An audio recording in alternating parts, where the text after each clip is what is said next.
അല്ല രണ്ടുപേരും കൂടെ എങ്ങോട്ടാ? നേരം വെളുത്ത് വരുന്നേലേ ഉള്ളൂ. ഈ കണ്ട പത്രമൊക്കെ കൊണ്ട് നടന്നിട്ട് നിനക്കൊന്നും അറിയില്ലേ? എല്ലാവരും എണീക്കും മുമ്പ് പത്രം കൊണ്ട് കൊടുക്കണം. ഇതിൻ്റെ ഇടയിൽ ഇത് വായിക്കാൻ എവിടെ നേരം? അല്ല വായിച്ചിട്ട് വലിയ കാര്യമൊന്നുമില്ല.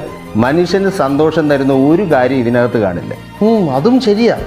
ഇന്ന് മോൻ്റെ PSC പരീക്ഷയല്ലടാ, ഒരുപാട് ദൂരെയാ സെൻറ്റർ. ഇപ്പൊ പോയാലേ സമയത്ത് അവിടെ എത്താൻ പറ്റുള്ളൂ. അപ്പൻ്റെ അടുത്ത് ഞാൻ പറഞ്ഞില്ലേ ഞാൻ തന്നെ പൊക്കോളാന്ന്. അപ്പൊ അപ്പനല്ലേ വാശി? ഒന്ന് പോടാ അവിടുന്ന്. ഇത് നിന്റെ സ്വപ്നം മാത്രമല്ല എൻ്റെയും കൂടിയാ. എൻ്റെ മോനൊരു സർക്കാർ ജോലി കിട്ടണമെന്ന് ഏതൊരു അച്ഛനും ആഗ്രഹിക്കില്ലേ? എൻ്റെ അപ്പം പേടിക്കണ്ട, ഇത്തവണ നമ്മൾ എന്തായാലും ജയിക്കും. അത് ജയിച്ചു കഴിയുമ്പോൾ നമ്മളൊന്നും മറന്നേക്കല്ലേ, ഒരു ചിലവ് വേണം കേട്ടോ. അപ്പൊ വേഗം നടക്ക്, എത്താറായി.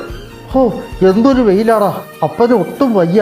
അപ്പൻ്റെ അടുത്ത് ഞാൻ പറഞ്ഞല്ലേ ഇവിടെ ഇരിക്കും, ഞാനൊന്ന് പോയി അന്വേഷിച്ചിട്ട് വരാം. അങ്ങനെ പറഞ്ഞ് എങ്ങനെ ശരിയാവുക? എത്ര പേരുടെ മാസങ്ങളായിട്ടുള്ള കഷ്ടപ്പാടും പ്രതീക്ഷ ഒറ്റ വാക്കുകൊണ്ടാണ് റദ്ദാക്കുന്നത്. താൻ എന്നോട് ചൂടായിട്ട് എന്ത് കാണിക്കാനാ? പോയി അവരുടെ അടുത്ത് ചോദിക്കും. നിങ്ങൾ ബുദ്ധിമുട്ടുണ്ടാക്കരുത്, പുതുക്കിയ തീയതി പിന്നീട് അരയ്ക്കുന്നതാണ്. എല്ലാവരും ഒന്ന് സഹകരിക്കണം. ഇത്രയും ആളുകൾ ഇത്രയും ദൂരത്തുനിന്ന് പരീക്ഷ എഴുതാൻ വന്നതേ ഇത് കേൾക്കാൻ വേണ്ടിയിട്ടല്ല. ചേട്ടാ ഞാനൊരു കാര്യം പറയട്ടെ, ഞാൻ എത്ര ദൂരത്തുനിന്നാണ് വന്നതെന്നറിയും. ഇതെൻ്റെ ലാസ്റ്റ് ചാൻസാണ്. എൻ്റെ അപ്പൻ്റെ അടുത്ത് ഞാൻ എന്താ പറയുക? എടാ നിന്നെ പോലെ കലങ്ങി കാണുമായിട്ട് എല്ലാവരും നിൽക്കുന്നു. എത്ര ആൾ ഉറക്കളച്ച് പഠിച്ചിട്ടാണെന്നറിയോ ഞാൻ ഇവിടെ വന്നത്. ഇവിടെ ഇങ്ങനെയൊക്കെ ഉണ്ടായെന്ന് വിചാരിച്ച് ഇവിടെ തെറ്റായ തീരുമാനങ്ങളൊന്നും എടുക്കരുത്. തെറ്റ് പറ്റിയത് നമുക്കല്ല, ഇവിടുത്തെ സംവിധാനത്തിനാണ്. അതിന് മാറ്റം കൊണ്ടുവരണം.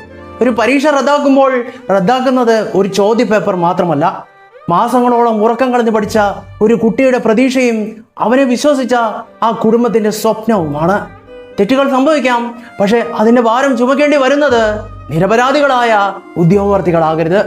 വിദ്യാഭ്യാസ സംവിധാനത്തോടുള്ള വിശ്വാസം സംരക്ഷിക്കേണ്ടത് എല്ലാവരുടെയും ഉത്തരവാദിത്തമാണ്.